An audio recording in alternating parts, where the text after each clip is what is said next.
Hey everybody, it's me, Duncan, and this is lesson 23 of my course. Today, we're going to meet a couple having a very awkward first date. We'll learn some very simple phrases that are commonly used in all sorts of daily situations. Then, I'll give you a brief overview of how and when to use questions starting with can, may, and should. Now, let's watch our scene and see how the date goes. Oh, hi! You must be Dave. Have you been waiting long? Well, our date was supposed to start about 30 minutes ago, so... I'm very sorry to keep you waiting. I was just busy with some business, you know. Business? But it's already past 8 o'clock. Oh, you know, I guess I'm just a workaholic. So can I have a seat? Well, I don't know, can you? Very funny. May I have a seat then? And take a look at a menu? Of course. I already ordered an appetizer and a drink. Have you eaten here before? Hey, I don't mean to be rude, but I kind of forgot my wallet. Do you mind covering this meal for me? First, you show up to our first date 30 minutes late. Then you ask me to cover your meal before we even order.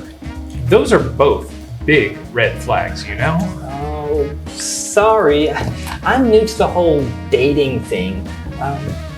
Should I leave? Under normal circumstances, yeah, you probably should. But I'm really hungry. I've already ordered an appetizer and I have some extra money. So stick around, I'll buy you dinner. That is really nice of you. You know, I'm thinking this might work out. So, can I get the lobster platter? I've heard it's delicious. Did you just ask if you can order the lobster platter? Oh, I'm sorry, I forgot. May I get the lobster platter? Maybe you should consider a less expensive item since I'll be treating you. You know, out of consideration for being an inconvenience to me. Well, I don't want to be an inconvenience. Sorry, forget I even asked. Oh, sorry, I need to get this. It's my boyfriend. Hello? Oh, hi. No, it's fine. No. What's up? Oh, okay. Yeah, I'm not sure about you, but I don't think that's going to work out. Anyways, our first phrase of the lesson is sorry to keep you waiting. Sorry to keep you waiting. It's pretty obvious how this phrase is meant to be used. This is probably the best general and polite way to apologize for being late when someone is waiting for you. However, there are a few variations that you can also use. First, it may be useful to learn this question for when you just arrive. This one was also in our dialogue. Have you been waiting long? Then, no matter what they say, follow up with the sorry to keep you waiting. If you are good friends or close to the person, it is also acceptable to use one of these two shorter apologies. Sorry, I'm late. Sorry for the wait. Sorry to keep you waiting and sorry for the wait are also commonly used in the service industry, such as when an employee in a restaurant takes a long time to serve you. In response to sorry to keep you waiting, here are some common responses in American English. It's okay. Don't worry about it. No worries. Any one of them will do, unless you are really upset by the wait. Then it is most common to emphasize how long you've been waiting, like this. I've been waiting here for 20 minutes. We've been here for over 30 minutes. Okay, now let's move on to phrase 2. I don't mean to be rude. I don't mean to be rude. This is a useful sentence structure to know, especially if you are about to ask for help or criticize someone. This expression pairs well with excuse me in these kinds of situations. Another variation is, I don't mean to be impolite. When people use this phrase, it is almost always followed by but. and then something that is either a request or a criticism. Some people also use sound instead of be. I don't mean to sound rude, but the service here is terrible. I don't mean to sound impolite, but you are speaking very loudly. In more casual settings, speaking with your friends or people you are familiar with, these phrases can be shortened. Not to be rude. Not to be impolite. The I don't mean to structure is useful because it's a good way to preface statements that may be sensitive or controversial in a conversation. That makes it a good phrase to use when gossiping as well. It can be used in a lot of ways. Here are a few just to give you a general idea.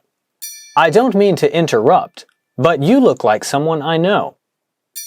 I don't mean to be pushy, but we need to leave soon or we'll be late.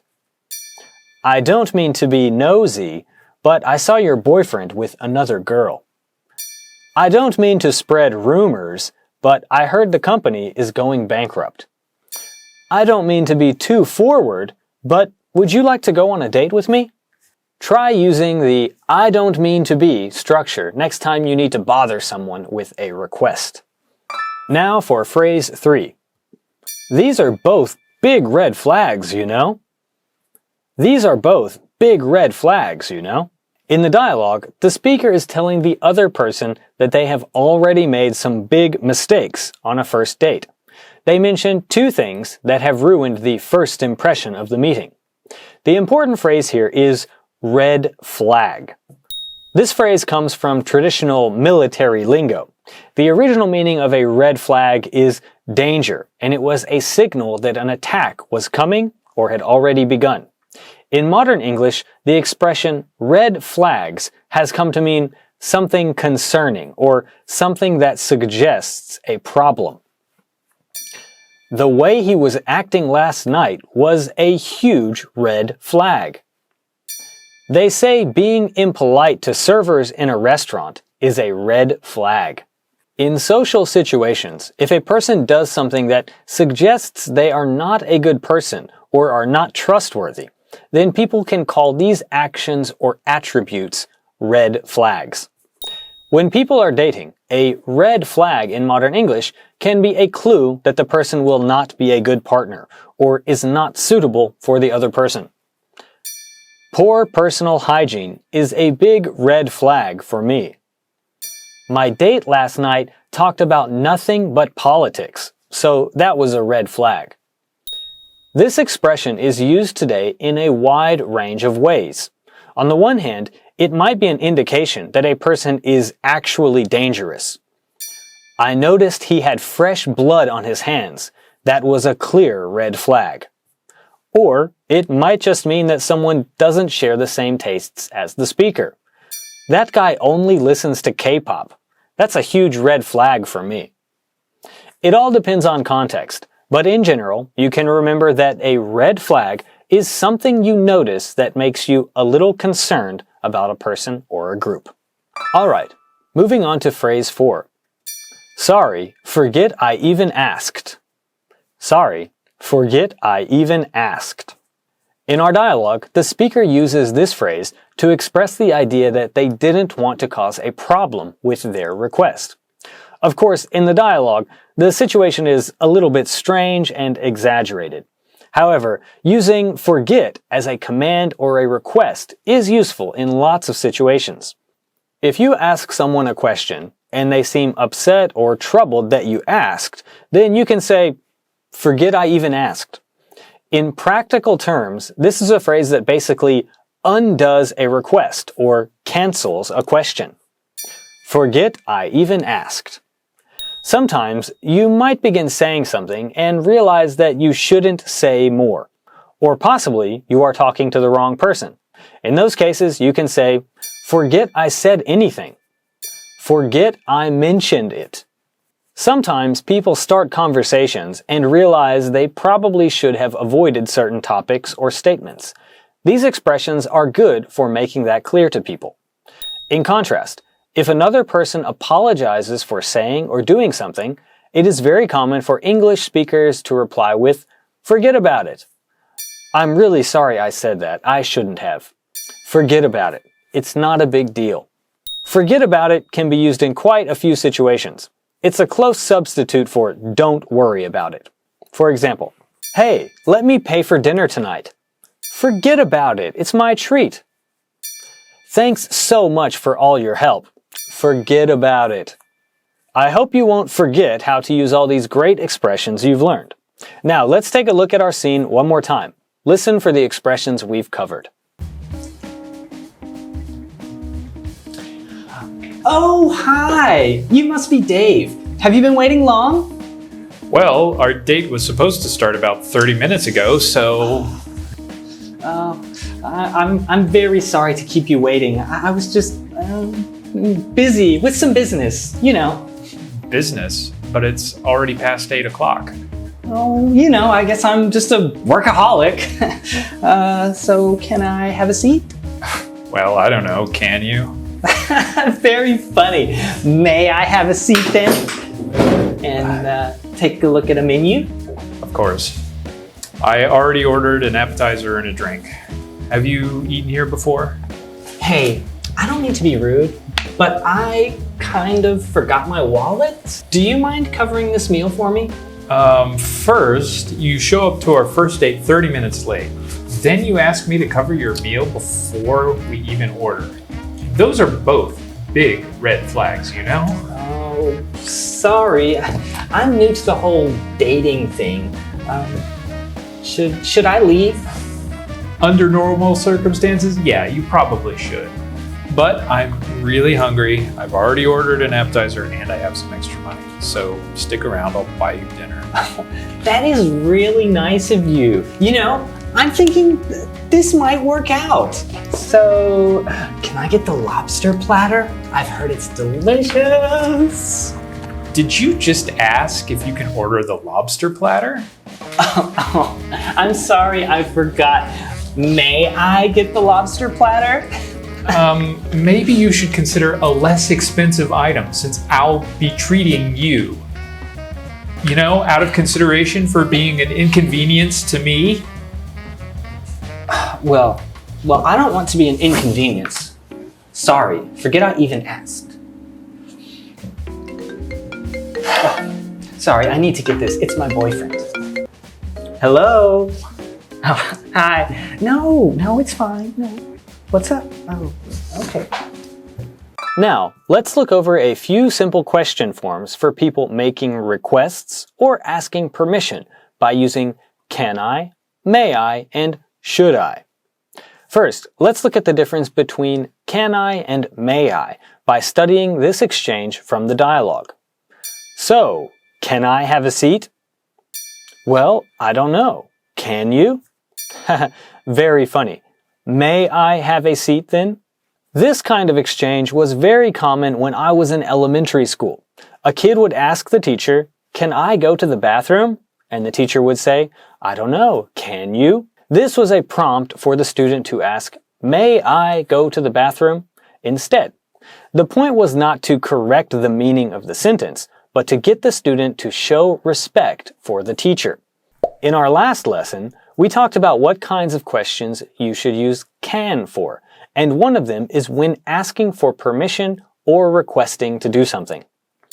Can I sit here? Can I borrow the car? Can we leave work early today? Questions with may I are exactly the same as those kinds of can questions. The only difference is that may is a much more polite way of asking. While there is no actual difference in the grammar, using may shows deference towards the listener. It is more respectful than simply using can. May I sit here? May I borrow the car? May we leave work early today? In these cases, the use of may would probably imply an uneven social relationship between the speaker and listener. That's the primary difference between can and may when asking questions. But it's important to note that in sentences, may indicates possibility, as in, it may rain tomorrow. The students may be late to class. And it doesn't have anything to do with a respectful request. Now, the last thing we'll look at today are questions with should. While may and can are related to requests and permission, questions with should are used to ask for advice or direction. Should I sit here? Should I leave?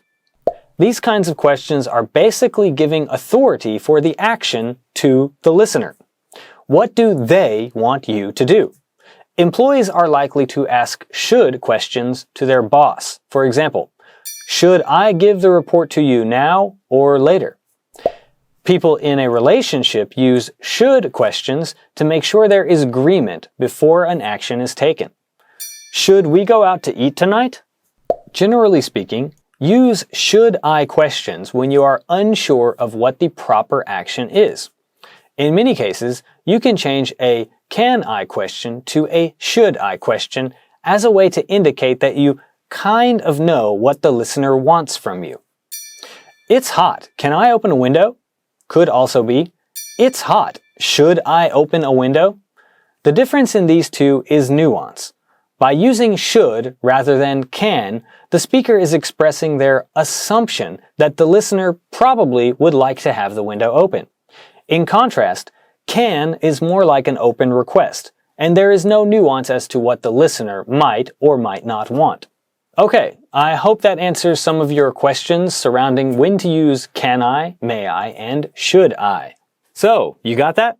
I hope you all learned a lot and enjoyed today's class. Remember to check out the practice activities on the website, and as always, don't forget to practice your English. And remember, it's okay to make mistakes. Just keep up the practice and you're sure to improve. So have a great day, everyone, and I will see you in the next class. Bye-bye.